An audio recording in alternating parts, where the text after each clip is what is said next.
내가 왜 이렇게 불안하지 하는 분들 중에 굉장히 불안한 양육을 받았던 분들이 많으시거든요. 그 중에 사람을 굉장히 불안하게 만드는 말투가 야 너입니다. 첫 번째는 아이에 대한 무관심인 것 같아요. 이게 바쁘다는 핑계로, 내가 돈을 벌어야 된다는 어떤 핑계로 아이들과 내가 식사할 시간도 없고 함께 시간을 보낼 수도 없어요. 되게 좋은 선물을 해줍니다. 그럼 아이는 그 순간에 아버지한테 고마워하겠죠. 근데요, 그게 계속 반복되다 보면 아버지는 사라지고요, 가방하고 게임기 이런 것만 보이기 시작을 합니다. 그랬더니 그런 아버지들을 제가 좀 뵐 때가 있어요. 어떤 아버지는 저한테 펑펑 우시면서 뭐라고 말씀하시냐면 자기를 ATM 기계에 취급한다는 거예요. 그러면서 굉장히 우시는 건데 지금으로부터 좀 바꿔보자, 지금부터라도. 그러면서 좀 관계가 이제 회복된 어떤 그런 사례가 있었거든요. 그러니까 무관심이라고 하는 것은 사람이 처음은 잘 모를 수도 있어요. 선물 엄청 좋은 거 주니까. 근데요, 어떤 핑계를 댄다 하더라도요, 어떤 내가 뭐 이유를 갖다 붙인다고 해도요, 조금 지나면 아이가 다 압니다. 그리고 이 무관심은 아이에게 있어서 뭔가 내가 부재되고 있다는 거, 사람이 뭔가 없다라는 느낌을 자꾸 형성시킬 수 있어서 인생의 독이다, 이렇게 말씀드릴 수 있겠죠. 두 번째는 비난과 비교인 것 같아요. 아이에게 평생 남을 수 있는 어떤 가시를 저는 주는 거라고 생각하거든요. 그런 건 제가 박히거든요. 만약에 엄마를 모셨어요. 돌아가시면서 이렇게 말하는 거예요. 야, 나는 솔직히 말해서 네가 제일 싫었다.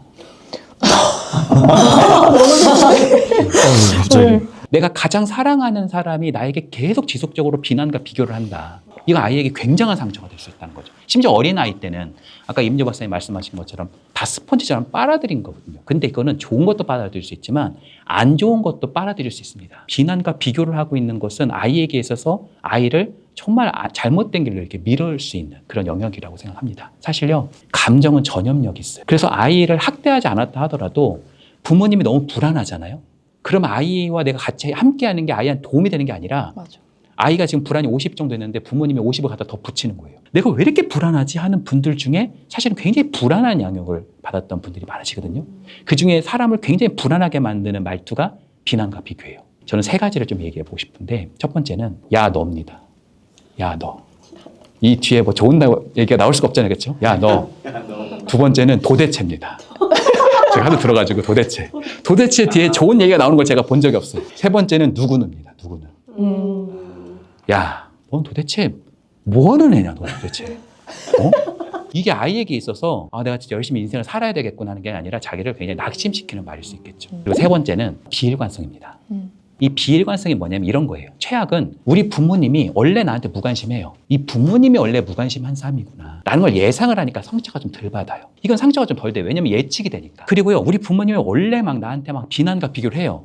그럼 우리가 예전에 욕쟁이 할머니한테 상처를 덜 받듯이 우리 엄마가 저렇게 얘기는 하지만 그래도 뭔 뜻이 있겠지. 이게 좋게도 해석할 수도 있고 또 대처가 좀 된단 말이에요. 근데 가장 최악은 뭐냐면 비일관성. 이랬다 저랬다 하는 게 가장 최악입니다. 굉장히 좋지 않은 양육의 한 세 가지 측면이라고 말씀드리고 싶습니다. 약간 그래도 좀 이렇게 면죄부를 드리자면 엄마가 실수하는 만큼 아이들이 잘해요. 엄마가 너무 잘하면 얘가 느끼기에는 이게 너무 압도적인 거예요. 뭐 예를 들어서 한 51% 정도는 엄마가 잘하고 49% 정도 못해도 괜찮아요. 그러면 그것만큼 아이가 스스로 채우기 때문에 내가 잘못하는 건 아이가 아이 힘으로 메꿀 거야 라고 믿어주시는. 저도 처음에 아이를 낳고서는 막 이런 것 때문에 너무 힘들었거든요. 그래서 제가 막 울면서 제가 그때 대학원 다닐 때인데 대학원 후배들한테 엄마로서 자격이 없는 것 같아 이렇게 말했더니 피아제라는 굉장히 유명한 발달 심리학자의 사례를 이제 가르쳐주면서 피아제는 아이랑 공놀이를, 그러니까 아이가 그만두자고 하기 전까지 절대 그만두지 않았대요. 그 5분만 하면 지겨서 밖에 몸이 꼬이고 공을 딴 데로 막 흘려보내고 막 이랬거든요. 근데 피아제는 그걸 2시간, 3시간 해줬다는 거예요. 그래서 제가 그거를 수업 시간에 배우고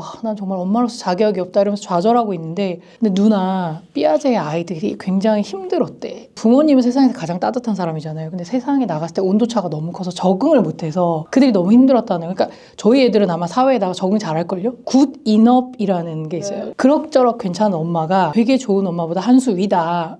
그래서 엄마들에게 제가 이렇게 약간 면죄부를 드리고 싶습니다. 네. 사실 마틴 셀리그만이라고 하는 아주 유명한 긍정심리학자가 있어요. 이분이 이제 행복을 세 가지로 이야기를 했습니다. 첫 번째가 좋아하는 것을 하는 행위예요. 내가 행복한지 안 행복한지를 보려면 내가 얼마나 재산이 많은지 그거보다도 자신이 하루에 몇 분 정도라도 좋아하는 것을 매진하고 있는지, 이게 되게 중요한 포인트라는 거죠. 대단한 게 아닐 수 있어요. 그냥 맛집 가서 맛있는 거 먹는 거. 뭐 이런 것도 얼마든 좋아하는 거일 수 있다는 거죠.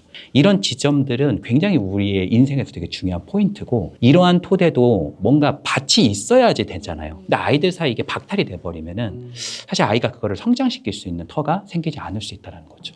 자기가 좋아하지 않는 것을 몰입한다? 불가능에 가까워요. 내가 진짜 좋아하는 거에 깊이 빠져보는 거? 이거는 말할 수 없는 경험이기도 하고요. 나를 성장시키는 아주 중요한 토대이기도 하면서 어떤 면에서는 나의 행복감의 원형이라고 얘기할 수 있습니다. 그리고 마지막 세 번째는 의미와 가치입니다. 이 세 가지가 다 연결이 돼요. 내가 정말 좋아하는 거에 내가 정말 매진해보고 몰입해보는 거. 그것을 통해서 내가 내 인생에서 내가 가볼 목적이라든지 이상향이라든지 내 인생의 중요한 의미를 내가 스스로 발견해 본다는 거. 야, 거길 가. 일단은 지금부터라도 아이가 완전히 좋아하는 것만 살 수는 없죠. 그러나 좋아하는 것을 해보는 그런 터전을 갖는 것은 사실은 아이에게 시간 낭비가 아니라 인생을 조금 더 길게 보고 자기가 가야 되는 마땅한 길들을 바라볼 수 있는 굉장히 중요한 토대가 아닌가 그렇게 생각을 합니다. 심리학적으로 봤을 때 부모에게 받은 상처는 아이에게 어떻게 남는지가 궁금합니다. 이게 이제 표상이라고 하죠. 표상. 이게 표상이 뭐냐면 세상을 내가 어떻게 바라보는가. 참 이게 무서운 건데 우리의 마음의 뿌리에는 사실 엄마와 나와의 또 더 나아가서 부모님과 나와의 어떤 상호작용이라고 하는 게 뿌리처럼 남아있다는 거예요. 내적 작동 모델이라고 하거든요. 이게 계속 반복되는 거예요. 그러다 보니까 나는 오른쪽으로 가고 싶은데 자꾸 왼쪽으로 가는 거죠. 예를 들어 볼게요. 나는 남자친구랑 헤어지고 싶지 않아요. 근데 남자친구가 연락을 좀 안 할 수도 있잖아요. 그러면 어디야? 뭐 하는데? 왜? 어디 가는데? 아니 주말에 왜 꼭 나를 안 만나고 거기 가야 돼? 이 사람과 내가 연결되고 싶어서 그 말을 했던 건데 그 사람이 그것 때문에 나한테 헤어지자고 할 수 있잖아요. 학창시절도 그랬고 그 다음 사람을 만나도 그러고 그러니까 이런 부분들이 난 왜 이럴까? 난 왜 어떻게 해서 이런 걸까? 이것이 사실은 굉장히 마음의 어떤 뿌리에서부터 자리 잡고 있는 것들을 많이 좀 관찰할 수 있는데 그게 바로 애착입니다. 예를 들어서 애착은 이런 거거든요. 저 사람이 부재해도 나를 버린 게 아니라 다시 돌아올 수 있을 거라는 믿음이에요. 이게 표상처럼 존재한다는 거죠. 세상은 살만한 곳이라고 생각하는 거예요. 세상은 너무 위험해. 얼마나 삶을 사기가 힘들겠어요. 문 밖은 위험한 거잖아요. 이런 토대들은 안정애착이라고 하는 굳건한 토대 속에서 형성될 수 있다는 겁니다. 근데 이것이 이제 좌절되었을 때 사실은 불안정애착으로 넘어갈 수 있다는 거죠. 이 불안정애착이 크게 세 가지로 나뉩니다. 첫 번째는 회피애착입니다. 이 회피애착을 가진 사람들은 사람들하고 말을 할 때 계속 이렇게 뭔가 펜스를 치는 방식, 뭔가 사람들하고 이렇게 있으면 그게 좀 두려운 거예요. 그러니까 좀 도망가는 방식으로 한다는 거죠. 그리고 두 번째는 불안정 저항애착이라는 게 있습니다. 좀 사람에게 이렇게 집착하고 집착해서 그 사람이 왔다고 해서 행복하게 사느냐? 그것도 아니에요. 회피애착과 사실 불안정 저항애착이 만나는 어떤 지점 속에서 어떤 이론도 탄생하기도 하고 그렇습니다. 대표적으로 이제 이마고 부부 치료 같은 경우는 한 명은 쫓아가고 한 명은 도망가고 톰과 제리 같은 부부들 이런 경우들이 한 명은 파이트하고 한 명은 플라이트하고 마지막 세 번째가 제일 안 좋은 건데 제가 아까 비일관성이라고 말씀드렸잖아요. 이 비일관성과 또 극심한 간섭과 침범 또 학대 이런 것들이 좀 이런 애착을 이제 준다고 뭐 그런다고 해서 되는 건 아니겠지만 그렇게 영향을 준다고 하는 건데 이게 바로 혼란애착입니다. 이러한 상처들은 조금은 적용되고 조금씩 변화할 수는 있겠지만 그럼에도 불구하고 아주 짙게 깔려있는 그런 가시들은 쉽사리 조금 변화하기 어려운 지점들 심지어 성인이 돼버리면 이 부분을 조금 이제 회복하는 데 있어서 굉장한 어떤 한계가 있다는 그런 많은 연구들이 있습니다. 어렸을 때는 한 번의 충격적인 경험으로도 뇌회로가 딱 만들어져요. 그러니까 한 번도 바다를 본 적이 없는 뭐 예를 들어 사막에 살던 아이가 바다를 보면 그게 너무 충격적이어서 그 순간 뇌회로가 딱 만들어지거든요. 아이들에게 경험하는 것 이상의 학습이 없다고 생각을 해요. 그러면 이제 그게 당장은 드러나지 않더라도 아이의 뇌에 엄청나게 많은 씨앗을 이렇게 다 심어주는 거라서 나중에 아이가 자라서 어떤 걸 할 때 엄청난 그렇게 잠재력? 그래서 어렸을 때 한 번이라도 스키를 타봤던 사람과 한 번도 스키를 타지 않았던 사람이 나중에 성인 돼 스키를 배울 때 속도가 현저히 차이가 나요. 사실은 그 경험을 했는데 애가 너무 싫어한다. 이것도 정말 좋은 경험이에요. 우리는 그거를 낭비라고 생각하죠. 이렇게 돈 들여서 시간 들여서 갔는데 애가 너무 싫어했어? 정말 중요한 데이터예요. 부모님들도 아이들이랑 즐겁게 많이 다니세요. 그게 정말 저는 좋은 방법이라고 생각합니다. 네. 저는 실제로 이렇게 많이 말을 하는데 영재의 조건은 평균 정도의 IQ만 가지면 그 뇌의 학습 코드를 찾으면 누구나 영재가 됩니다. 선생님, 저희 애가 지하철 노선도에 너무 꽂혀가지고요. 맨날 그것만 보고 있어요. 그거 정말 살려주시라고. 그렇게 꽂히는 걸 찾기가 얼마나 어려운데 꽂히는 분야를 찾아주시면 그때 만들어진 뇌회로가 엄청나게 많이 쓸 수 있어요. 그러면 마지막으로 이 영상 보시는 지식덕후 구독자님들께 한 말씀씩 부탁드립니다. 한 부모님이 저한테 이제 오셔서 그랬어요. 우리 애는 도대체 어떻게 해야 되는지 모르겠다. 얘는 도대체 내가 왜 낳았는지 얘를 왜 낳았는지 모르겠다 하면서 막 신세한탄을 하시더라고요. 그래서 제가 우리 아이를 내가 왜 키웠을까요? 왜 낳았을까요? 제가 이렇게 질문하니까 이분이 그 질문을 예상을 못한 거예요. 그랬더니 그 부모님이 저한테 말씀하신 거예요. 사랑해서 낳았죠.